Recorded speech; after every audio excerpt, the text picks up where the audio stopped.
So faith minus works equals frustration. Faith plus works equals manifestation. We can quite honestly transform space and time through what we create and through what we imagine and bring into reality. All right, welcome back to episode 4 of Unbothered, Mastering Self-Improvement. We are moving through these podcast episodes quite quickly, and I know that it's going to be 6 weeks of us having these conversations, and a few of you are like, keep on going, don't make it 6 weeks, but we'll see what happens. I think I'm going to end at the 6 weeks, but there are other creative ways that I want to express myself every week, and I don't want to just limit myself to podcasts. And I am a visual storyteller, so I'm looking forward to kind of testing my knowledge and my visual film skills. But this episode is dear to my heart, and because it's dear to my heart and it's a subject area that we all need to be well versed in, I wanted to bring out a special bottle of wine. You know, we like to pair our conversations with wine, beverages, anything that kind of fits the mood. But today I wanted to go into my wine cellar, crack open a bottle of wine that I planned on saving for years down the line, and pour a glass for us today. Per usual, I'll let you all choose the topic that we'll discuss. And this week it was a tie between creativity and moving on. But I got a couple of messages on Facebook with people saying, please talk about creativity. So creativity ended up winning. So today I'm really excited about our wine pairing. It's special because this winemaker can actually teach all of us a lesson about creativity and purpose, which is what you all chose on the poll. It's a 2018 Thomas T. Thomas Buster's Hill Pinot Noir. Obviously his name is Thomas, and this particular wine, it was a near perfect growing season. So he created a wine that offered more focus, concentration, and finish. And finish pretty much just means after you take that sip, it just lingers on your palate. The winemaker actually has a background in music. He's a trained guitarist and a self-taught guitar player at that. He later on became a finance executive, and through a trip to Burgundy in France, he ended up having just an incredible love for wine, appreciating some of the Pinot Noirs that he was sampling. And due to that, he was inspired to purchase a property back in the States, in California, Anderson Valley to be specific. And in that county, he was able to produce exceptional Pinot Noirs. All right, guys, I have my wine. I'm ready to taste it. And I'm actually using my special Pinot Noir glass that I only use when I'm drinking a fire Pinot Noir. And I know this is going to be fire, so we had to take out the special Riedel Pinot Noir glass. All right, let's take our first sip. Wow. Red cherry, raspberry, red plum, baking spices. Kind of reminds me a little bit of Christmas. I'm not going to lie. I can only imagine having this at Thanksgiving or Christmas. Oh my gosh. Okay, I'm going to say this on air. This may be in the top 5 Pinot Noirs I've ever had in my life. I mean, the acidity even, it's a perfect balance. If you know anything about me, I love acidic wines. When you drink something that's acidic, your mouth just waters and you immediately want to eat something really good. Man, Thomas crushed it on this one. All right, so let's get started. Today's topic is creativity saves lives. Most importantly, yours. When people think of creativity, they usually just think of what we can put out into the world. But creativity is how you show up in the world, how you perceive the world, how you take what's happening in your imagination and bring it into reality. So today I have 3 main takeaways that I really want to focus on. The first one being creatives live a rich life. The second one being creatives find their tribe, which, I mean, who doesn't want to find their tribe? And the third one, creatives never stop learning. And I mean never. So we're going to discuss bridging the gap between imagination and reality. But before we can even get into that, we of course have to define what creativity is and how is it tied into our individual purposes. So creativity is turning ideas into something real, similar to what I said earlier, but purpose is the compass that directs those creations towards meaningful impact. Anyone can create, but not everyone directs their creation where it's needed the most. Creativity and purpose intertwine, and they're harmonious. However, imagination and artistic expression is the summation of your life experience. Our thoughts become actions, so your ideas will either die inside of you or they will live outside of you. Our creativity can directly affect our self-esteem, our mood, and how we show up into the world. Hoarding creativity ideas will leave you frustrated and overwhelmed. I have a formula that I wrote a couple years back, and I actually revisited in my journal. When talking about how creatives live a rich life, the richness of life can be summed up in the equation of faith and works. So faith minus works equals frustration.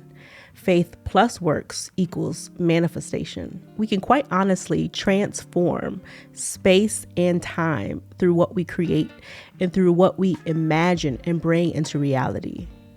The perfect example of this are children. Kids are more creative than adults because they have no baggage and they are open to seeing what is and what could be without limitations. There's no fear that's holding them back from their imagination, a thought, and making that idea something that they can bring into reality.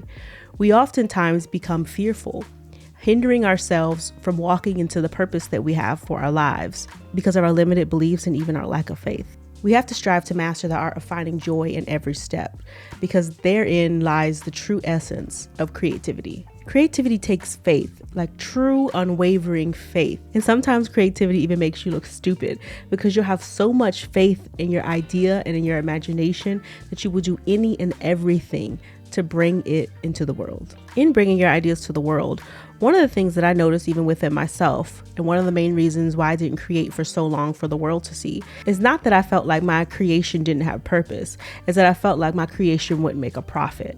And as we get older and as we become adults, we feel like whatever we put out into the world has to be profitable. But why is that? Why do we feel as if we cannot put things out into the world unless we can sell it or benefit in a way that will elevate us through clout or virality? Going viral has become this trend and obsession for us. And oftentimes we only create with the intent of going viral or making a profit. And that in itself is not true creativity. One of my pet peeves and what irritates me the most about sometimes even the way that I think and others that I see in the world is that they are creating solely for profit. And that's not a creative, that's a commercializer. The why behind your output really matters. So in you having ideas, whether in art or business, in relationships, and even in things that the world may not see, you have to ask yourself, why do I want to put this out? Why do I want to create it in the first place? If the why is only because of profit, if the why is only because of you benefiting directly, then you have to ask yourself, would I do this if I did not benefit from it monetarily? Would I do this if I could not have millions or even hundreds of thousands or thousands of people have access to it? Would I do this if I knew that I wouldn't get a pat on the back? And if the answer is no, then your why needs to change. Because why we put art into the world, why our ideas turn into reality, why we spend so much time, money, and effort in creation is because that it brings us purpose and because it is our purpose. There are so many amazing things that come through putting yourself out there, through taking what's in your mind and bringing it into the tangible world. We'll talk about some of those benefits, but for now, let's continue talking about how creativity will have you live a rich life. A rich life is one that involves constant discovery. And one of the reasons why I know that I am indeed a creative is because I love to create new worlds within myself. A new world is birthed every time I learn about a new cuisine, a new culture, a new place. And it's one of the reasons why your environment is super important. Being exposed to new people, new places, and new things will really awaken your senses. And heightened senses will create inspiration, and inspiration will turn into creation. There are parallels between collecting and creating, for we are all a collection of what we consume. The music that you listen to, the foods that you eat, the places that you frequent, the people that you are around. We all kind of are a culmination and a curation of things that we consume and collect, which is why it's incredibly important to be mindful of the things that you consume. For example, I know for me, I've heard through a couple of people, oh man, Lauren must be shy. She must be quiet. And the reason that they may think that is because I am horrible at surface level conversations. I mean, I'm like that awkward girl in the lobby of a building who's like, yeah, so that the weather, yeah, because I have a really difficult time not connecting to people on a deeper and spiritual level. The reason as to why that is shown even in what I consume. The music that I listen to is a bit more complex. The documentaries that I look at are not surface level. The books that I read will always awaken and enlighten me, or the people that I have relationships with are people that I've met in different phases of my life in incredible places, in concerts, while camping in the mountains, while studying or living abroad. All of these collections are indicative and correlated with the creations that I make. Creativity is a cycle of collection, curation, and sharing over and over again. So be mindful of what you collect because it will shape what you create. Something that I admire about creatives and something that I believe is a great indication of someone who likes to put things out into the world is that we always find our tribes through what we create. That's the second point that I really wanted to focus on. There's nothing like finding your tribe and people who have a shared purpose with you, and even people that you collaborate with. There's an understanding that you all have without even using words. There's an exchange of creative energy that seals a relationship that it's hard to even comprehend. It's almost spiritual. Creatives push each other, and we don't have a hard time being both the teacher and the student. I actually got a message last week from one of my teachers from elementary school and said, "Oh man, look how the tables have turned. I was your teacher, now I'm a student." And that reminded me of how even she is creative. Creatives don't mind taking that hat off and putting it on when needed. We can absorb from our peers, and we can also teach our peers, and there's no hard feelings. We're always seeking connection and evolution with like-minded people. We even build bridges through sharing. Being findable matters, for if we hoard our intellect, emotions, and creativity, we cut ourselves off from community and networking. You must be seen in order to connect. And when I say that, I know a lot of you are like, look, I'm a hermit, because you know what? I'm a hermit sometimes too. But when my authenticity and vulnerability come together to put something out into the world, or even just to show up as my real authentic self on social media, in conversations, wherever I go, a relationship can be birthed due to that. As an important side note, where you create matters. Even this studio space, I've curated it so that there aren't many blockades around me. But you know what? Not only is your environment important, the people are important, because environments can be blockades and so can people. People can stunt your growth, they can stunt your vision, and they can also block you from sharing your creative self, sharing your imagination, sharing things that you want to put out into the world that maybe you have fear, but you're looking for validation. Be very mindful and careful of the people that you share your vision with, and be very mindful of the environments that you share your creativity as well. Because where you share should be where you build, whether with people or in a particular environment. Your purpose is to create, but through creation, you'll find the people who get you. You not only find your tribe through sharing, but you also find yourself. So like in the formula I shared earlier, with faith plus works equals manifestation, take your ideas and don't be afraid to share them with the people who you know will support you. Don't be afraid to go to environments or places with fellow creatives, and you can feed on their energy, learn from them. And when you're learning, be mindful that collection and curation end up becoming creation. So collect what's inspiring and push aside what's debilitating. I had a drink on that one.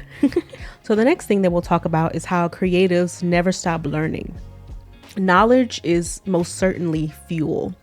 And earlier when I was sharing about how I'm obsessed with documentaries and how I'm obsessed with literature from people who I aspire to be similar to, is because I know just like how the world is constantly going through a state of evolution, we should too be doing that internally and externally. Leveling up can reignite passion and deepen your sense of purpose. Whether it's a workshop you want to attend, concerts even. If you know anything about me, you know that I have an obsession with music. There was a time in my life where I never, and I really mean this, I can probably pull up some footage now if you're watching on YouTube. There was never a week of my life that I was not surrounded by live music. There was never a week in my life where I was not surrounded by fellow creatives, whether it was an underground rave, a rock concert, an amphitheater concert, or even just me hosting something in my apartment. I was constantly wanting to be around music that made my soul ignite and my imagination run wild. And the reason why I love that is because I was constantly learning new ways of connecting. There's nothing that connects people, in my opinion, like music. That brings about emotions within you that you didn't even know existed. You could be in such a depressive mood, but you put on a certain song and suddenly you feel joy. You can actually be in even a joyous mood, never have dated someone, and suddenly you feel like you just went through a breakup, all because of the power of music. And it's the same with knowledge. Seek and you will find. Don't seek and you will stay stagnant. So I recommend all of you who are imaginative, creative, loving, and even just wanting to do more in life, to seek knowledge. Because if you seek knowledge, you will always be filled with fuel that will reignite your passion, fuel that will keep you going, and fuel that will keep you inspired and motivated. Creative plateaus are natural, but they can be overcome by engaging in new experiences. Whether you want to learn new skills, languages, collaborations, or even serving your own community, you can break that stagnation. You can break that creative hump that you're in. But you have to get out of your shell. You have to get out of your same old environments. And you have to embark on a personal journey of learning, collecting, and continually enriching your life. I want to end with a summation of our short chat today. I ended up writing this quote as I was just lighting the candles behind me, and it is: creatives gather wisdom, shape purpose, build connections, and never stop evolving. Remember, creativity will save lives. Most importantly, yours. I hope you enjoyed our little conversation about creativity and purpose. I really think that they go hand in hand. And I just want to remind you all, what makes you a master at self-improvement and what makes you a master of creativity is that you're not afraid of expression. You're not afraid of trying. You're not afraid of putting out into the world what is stuck in your mind. Because if you leave it stuck in your mind, I promise you that you will stay in this state of frustration, confusion, and even becoming jealous of the people around you. Trust me, I've been in the place where I've seen the people in my life create what I thought was my idea, do what I would have done, but I would have maybe done it a little bit differently. And the reason that I get so frustrated is because that I'm remaining stagnant, where they're constantly trying and on the move. And you can't be a hater of someone who's not afraid to try. So let us take lessons from children, and let us take lessons from the best creatives of all time. The best creatives of all time are the ones who never leave an idea inside of them. They write it, they try it, they create it, they share it. What are you going to do with your ideas? Do not leave them dormantly sitting within you. Take the seed that's inside of you and water and produce. Because if you don't produce, you'll dry up. And we definitely don't want that. So for all who are listening, you're creative. Creativity is not what you do, but it's who you are. Who you are with your ideas, who you are with the people around you, who you are with any thought that comes to mind. Discover, collect, curate, create. That's what makes you creative. Cheers to being creative, and cheers to this phenomenal Pinot Noir from Thomas C. Thomas. I'll see you next week.